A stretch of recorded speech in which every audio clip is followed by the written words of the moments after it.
ఎప్పుడైనా ఆలోచించారా మన శరీరంలో ఇంత మృదువైన అవయవాల మధ్య రాయి లాంటి గట్టిదైన కిడ్నీ స్టోన్ ఎలా తయారవుతాయని?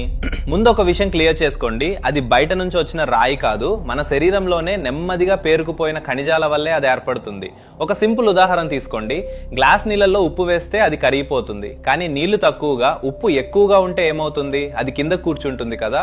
అదే ప్రాసెస్ మన కిడ్నీలో కూడా జరుగుతుంది. కిడ్నీలు ప్రతిరోజు మన రక్తాన్ని శుభ్రం చేసి చెత్త పదార్థాలను మూత్రం ద్వారా బయటికి పంపిస్తాయి. కానీ మూత్రంలో కాల్షియం, ఆక్సలేట్, యూరిక్ యాసిడ్ లాంటి పదార్థాలు ఎక్కువగా ఉండి వాటిని కరిగించడానికి సరిపడా నీళ్లు లేకపోతే అవి చిన్న చిన్న క్రిస్టల్స్ గా మారతాయి. మొదట ఇవి చాలా చిన్నవిగా ఉంటాయి, కానీ క్రమంగా ఒకదాంతో ఒకటి అంటుకుని గట్టిపడతాయి. అదే కిడ్నీ స్టోన్. ఆ స్టోన్ కదిలినా, మూత్రనాళంలో ఇరుక్కున్నా ఒక్కసారిగా తీవ్రమైన నొప్పి వస్తుంది. వెన్ను కింది భాగం, పొత్తి కడుపు లేదా పక్కటెముకల కింద నొప్పి వస్తుంది. అలా వస్తూ పోతూ ఉంటుంది, కానీ ప్రతిసారి భరించలేనిదే. మూత్రం చేస్తే మంట, తరచుగా మూత్రం రావడం, మూత్రం రంగు గులాబీ లేదా ఎర్రగా మారడం కూడా కొన్ని లక్షణాలు. కానీ మంచి విషయం ఏంటంటే దీన్ని నివారించొచ్చు. రోజుకు సరిపడా నీళ్లు తాగండి, ఉప్పు ఎక్కువగా తినకండి,